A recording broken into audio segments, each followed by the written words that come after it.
Deus. Boa noite, irmãos. Boa noite, irmãos. Segunda é sempre mais forte, né? Que a graça e a paz seja com todos, amém? Deus possa abençoar mais e mais a vida dos irmãos em nome de Jesus. Deixa eu ficar aqui um pouquinho mais perto dos irmãos. Sentir um pouco mais desse calor aí. Que bom que você está aqui, querido. Que bom que você veio na casa do Senhor, buscar o Senhor, adorar o Senhor. O mundo tem tantos atrativos aí fora para se fazer, mas decisões que são nossas, nós precisamos tomar. E você tomou a decisão certa, que é estar neste lugar, tá bom, querido? Eu creio que Deus tem algo a mais para nós nessa noite. Não é uma divisão de cultos, né? Mas o culto é um só, né? E nós vamos estar ouvindo aquilo que o Senhor tem para nós nessa noite. Hoje também é um momento muito especial. Eu gosto muito desse momento, que é o momento da ceia do Senhor. E para isso eu queria dividir com você um texto. Vou ser bem breve, para a gente não perder muito tempo. Que está escrito em Mateus, passagem que você conhece muito. Evangelho de Mateus, no capítulo de número 12.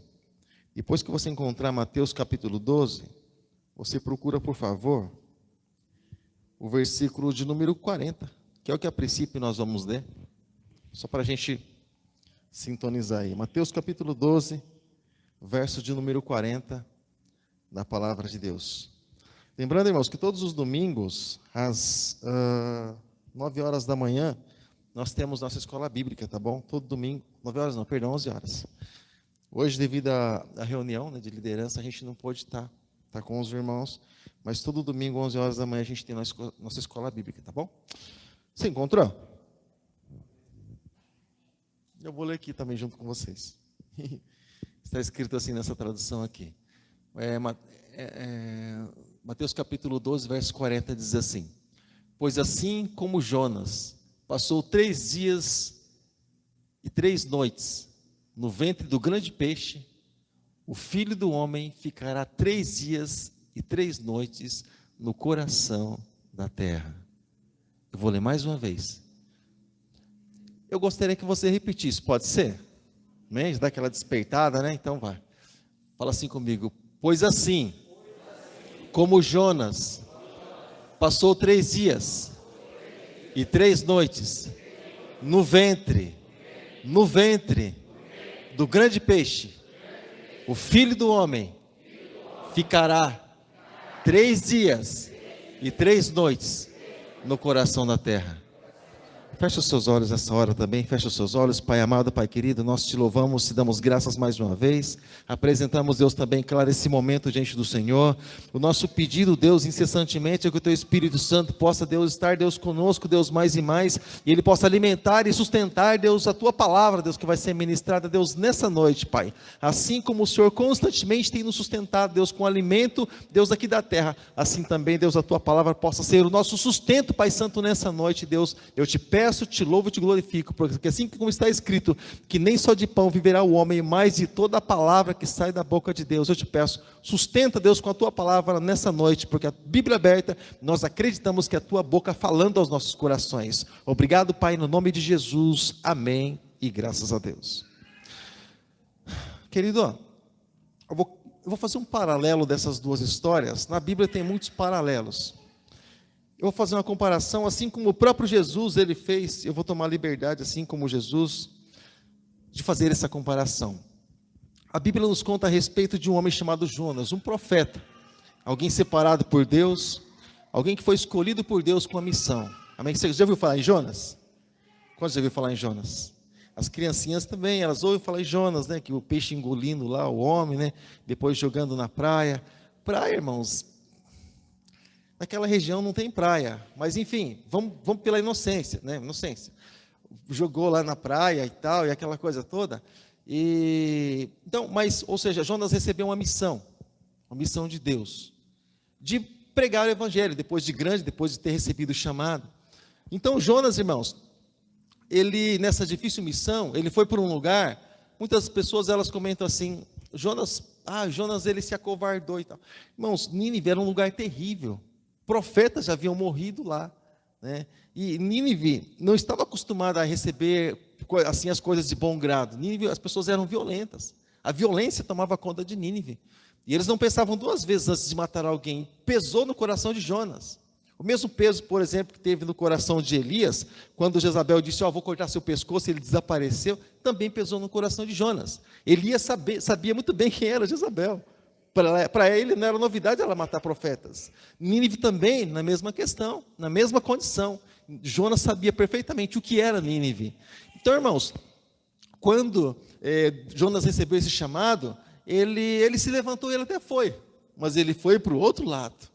Ele foi para um lugar chamado Tarsis. Lembra de Tarsis? Quando você fala de Paulo de Tarsis, Saulo de Tarsis. Então, é para esse lugar, é para essa terra que ele resolveu ir. A programação de Jonas, né? E nisso, irmãos, aconteceu um temporal aquele, nós chamamos de aprovação, né? Mas é uma coisa assim interessante, eu não vou entrar assim diretamente nesse assunto. E fica aí uma curiosidade, irmãos, que muitas vezes a pessoa pensa assim que o temporal é coisa do inimigo, né? O inimigo está formando um temporal aqui. Na minha vida é um temporal. Vem o temporal. Pois é, esse temporal quem criou foi Deus. Para um propósito. Deus usa o que Ele quiser. Ali Ele usou a natureza para chamar a atenção de Jonas. Quando Jonas for jogado na água, entra nisso que Jesus comentou. Né? Entra nisso que Jesus comentou. Né? Veio um peixe, Deus já preparou. Claro, Deus não ia deixar Jonas morrer afogado, principalmente porque Ele tinha um propósito nisso. Veio um peixe, engoliu Jonas, né? Engoliu Jonas. Nenhum dos seus ossos também não foram quebrados, né? Claro, porque ele ia pegar o evangelho, né? Tudo destruído, né? Nenhum dos seus ossos foram quebrados. O organismo todo ali daquele peixe não digeriu Jonas, não destruiu nada de Jonas, aquele produto de ácido que tem por dentro, não destruiu Jonas, não foi afetado em nada.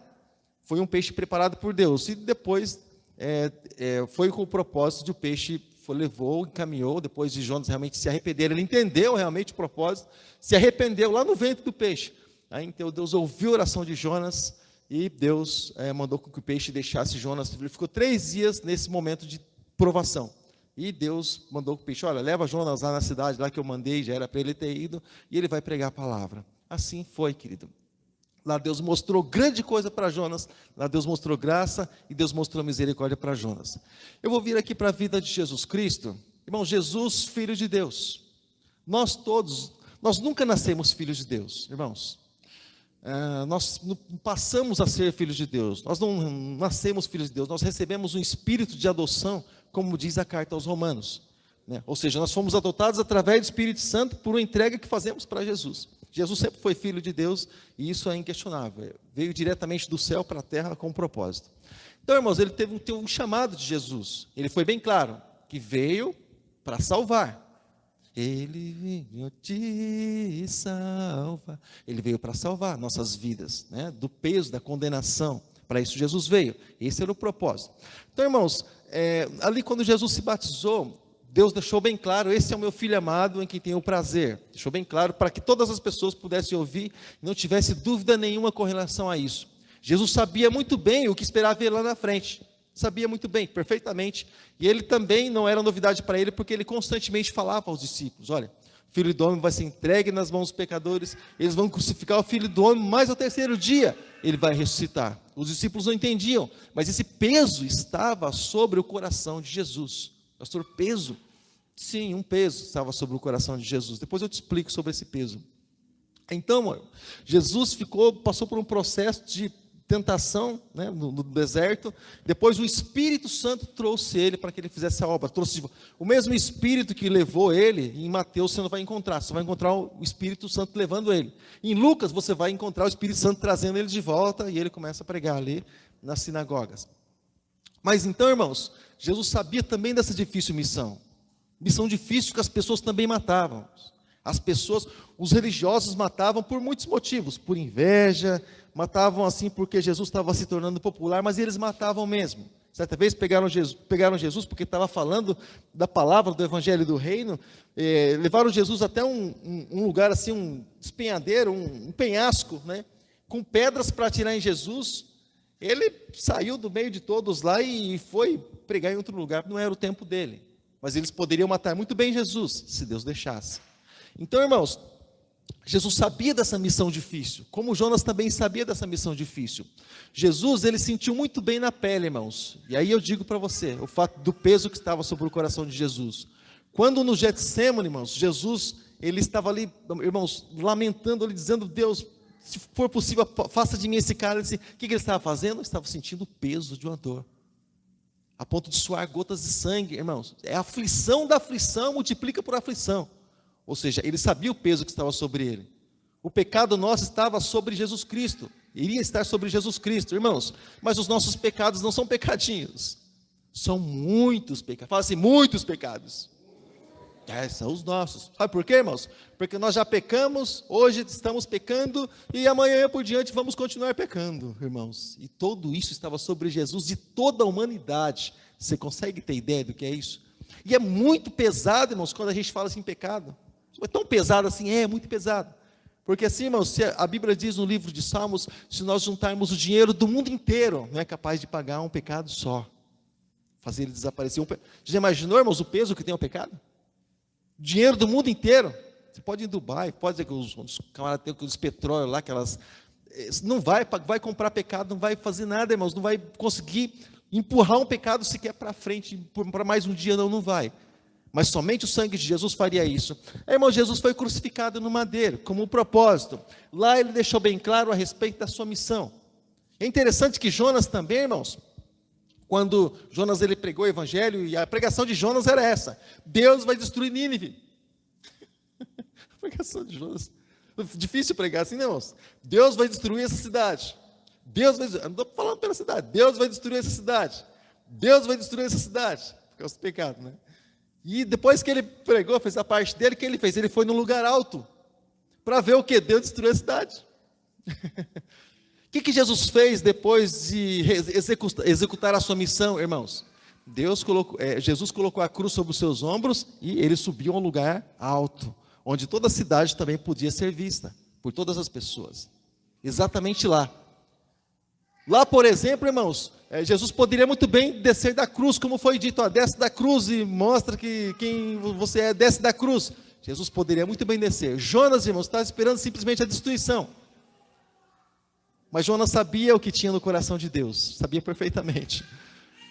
Quando Deus disse para Jonas, Deus ensinou lá através de uma boboreira, ensinou a missão para Jonas, e disse: Jonas, você tem, Jonas, dó de uma boboreira, Jonas, que nem você é dono disso, Jonas, agora da grande cidade de Nínive, eu estou vendo que você não tem misericórdia desse povo, Jonas.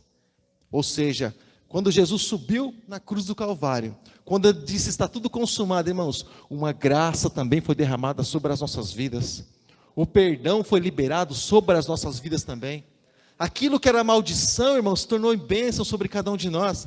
Aquilo que nós fizemos errado no mundo lá fora, se tornou aprendizado para hoje nós ensinarmos outras pessoas. Se nós odiávamos lá, irmãos, hoje nós aprendemos a ter companheirismo, amém, irmãos? Se nós fomos pisados, massacrados no mundo lá fora, hoje nós aprendemos, nós entendemos perfeitamente que não é assim que funciona.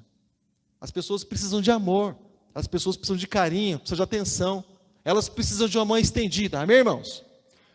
Quantos aqui já caíram algum dia e, mesmo se sentindo nada, encontrou uma mão estendida? Quantos aqui já caíram, seja qual área for da vida? Eu acredito que todos nós, eu também, já aconteceu muitas e muitas vezes comigo, a pessoa tomar a própria dor e eu dizer assim: mas eu nem tenho assim tanta intimidade, tanta liberdade. Mesmo assim, irmãos, de Jesus foi a mesma forma, da mesma maneira.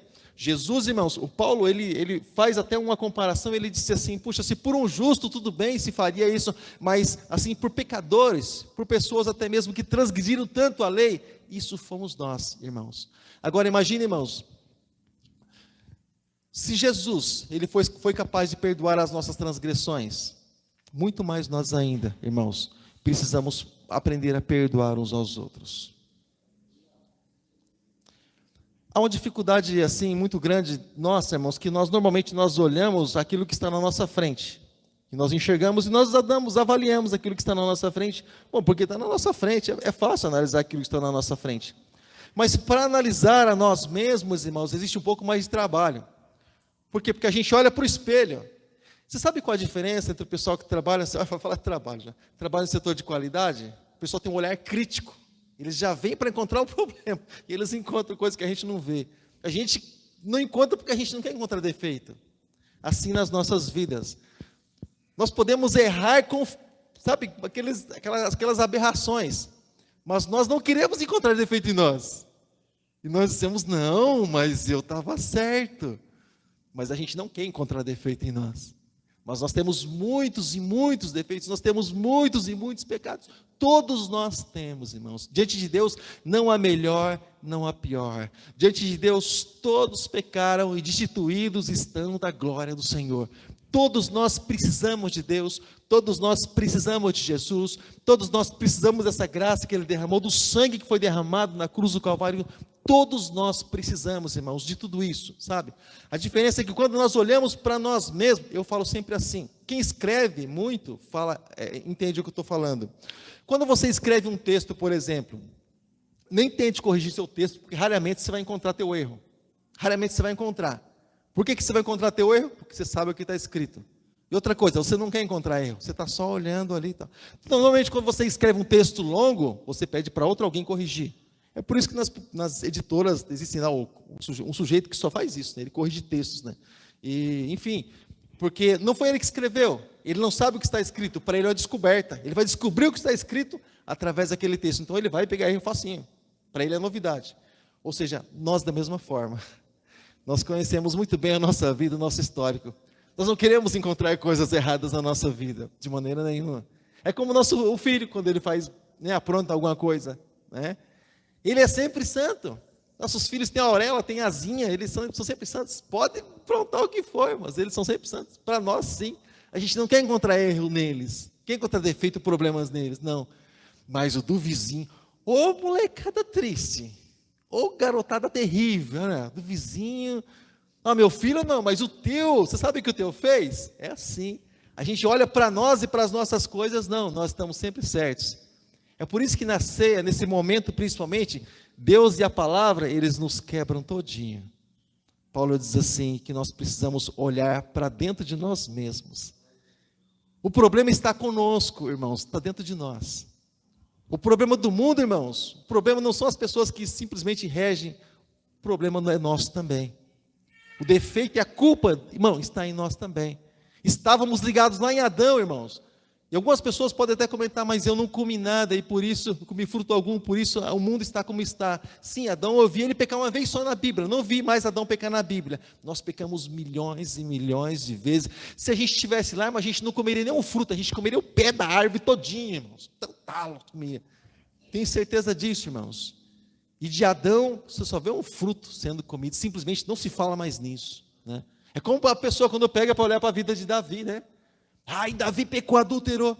Me conta outro pecado de Davi. Você consegue encontrar na Bíblia? Não, mas essa é a marca registrada dele. Adulterou e matou o marido da mulher lá. É a marca de Davi. Mas um homem segundo o coração de Deus. Assim também, irmãos, Deus dá essa graça para cada um de nós. Nós somos falhos, nós somos pó, somos barro e somos cinza. Mas ainda sendo pó, sendo barro, sendo cinza, Deus, Ele acha graça em nós. Quando você põe teu joelho no chão, irmãos, Deus, Ele conecta terra e céu, e Deus inclina os ouvidos dEle para ouvir o nosso louvor, para ouvir a nossa oração, a nossa adoração.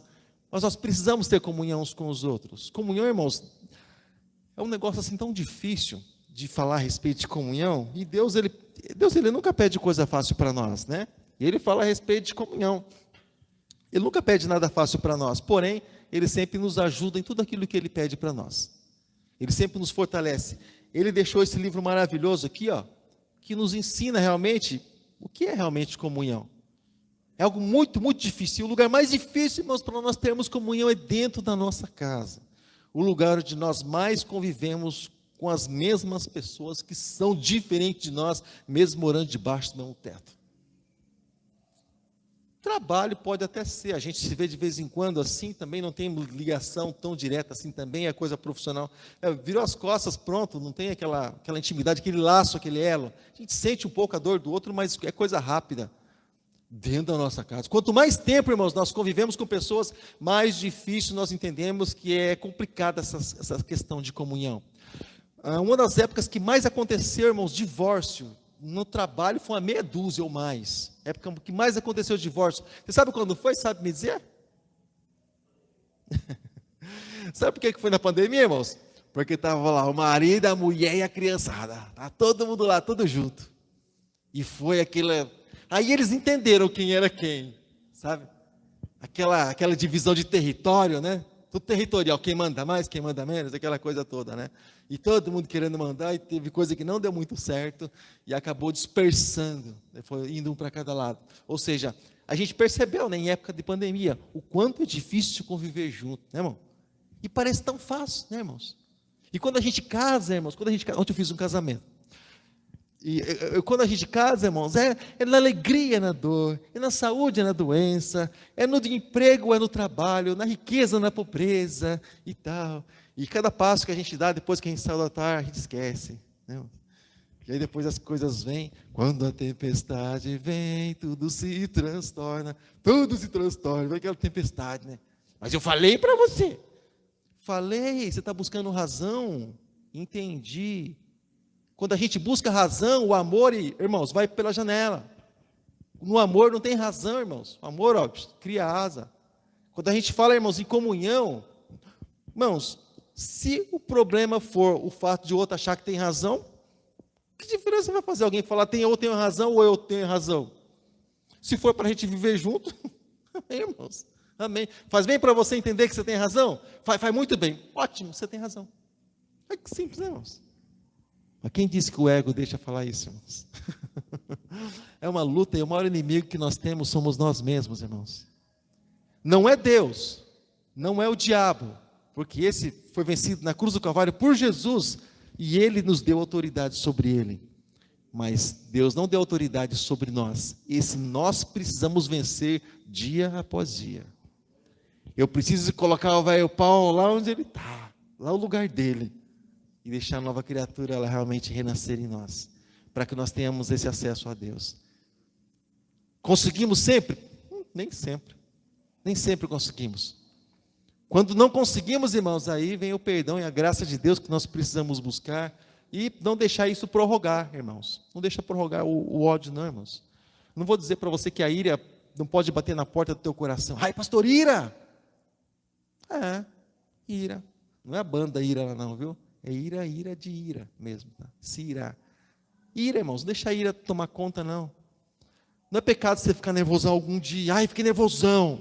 Sim, irmão, de vez em quando a gente fica nervosão mesmo. De vez em quando, irmão, dá vontade de virar a cadeira. Virar coisa mais leve que a gente vira a cadeira. De vez em quando dá vontade. Você fica assim, né? Mas a ira, irmãos, é uma linha estreita para o pecado.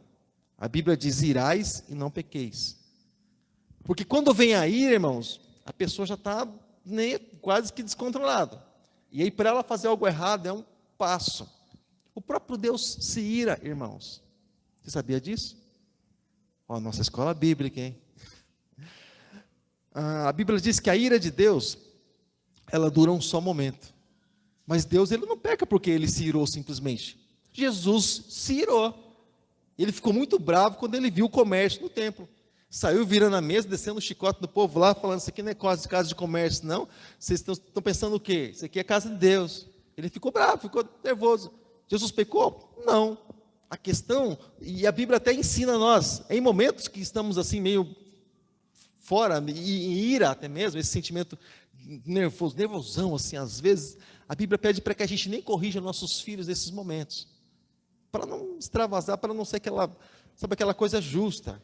Sabe, mas espera passar, baixa a poeira, conversa lá, vai, tenta negociar. Ou seja, mas nesses momentos, as coisas elas acontecem errado. Você vê aquelas pessoas, eu sou do mato, irmão, sou do Paraná. Minha mãe falava assim, me deu uns 5 minutos e eu não sei o que tem nesse tal de 5 minutos. Né? Aí faz alguma coisa errada. 5 minutos por quê? A pessoa ficou nervosa naquele tempo. Aí depois passou. E ela falava 5 minutos, eu não entendi esse tal de 5 minutos, mas depois eu entendi. É na hora que a pessoa fica assim nervosa mesmo e aí acaba fazendo. Né? Sabe, uns 5 minutos. Né? E nos 5 minutos acontece muita coisa errada aí fora. Né? E a pessoa ela faz, depois ela diz assim, eu não sabia o que eu estava fazendo. E o povo condenando, né? Não sabia agora, né? Porque está preso. Mas lá...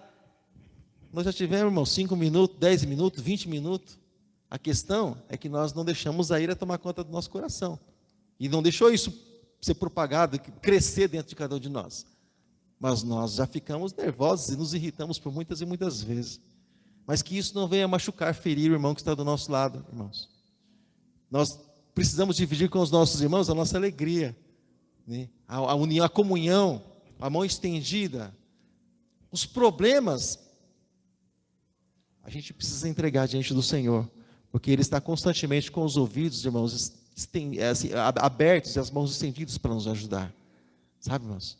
A ira, sabe? E às vezes, irmãos, a ira ela é tão propagada que parece que a ira é algo assim que fica no topo da vida humana, né? Ah, você não sabe o que eu fiz hoje. Alguém falou tal coisa para mim. Isso não é glória para ninguém. Isso não é glória para ninguém, de maneira nenhuma. Mas mesmo com o coração muitas vezes apertado, mesmo com o coração muitas vezes, né, ali todo achatado, né, massacrado muitas vezes, que a gente aprenda realmente a amar e estender a mão para as pessoas que estão do nosso lado. Amém, querida? Principalmente para os domésticos da fé. Estenda a mão, querida, abençoe. Quando nós abençoamos alguém, nós fazemos bem para nós mesmos. Você quer se sentir bem? Ajude alguém. Faça uma caridade, abençoe a vida de alguém.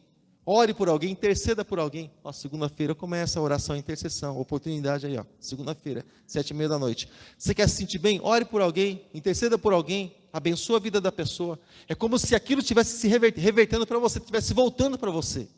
Porque a vida cristã é também um bumerangue, irmãos. A pessoa joga, lança, aquilo volta também. Uma pastora amiga nossa, ela sempre dizia para nós: quando você estiver passando, ou quando vocês estiverem passando por lugares, procura não jogar espinho pelo caminho, porque pode ser que vocês tenham que voltar por esse mesmo caminho, e o espinho pode servir para vocês. Então, plante amor, plante amizade. Qual o legado que nós vamos deixar quando nós partirmos dessa terra? Uhul! Graças a Deus, morreu, foi mais um, livre.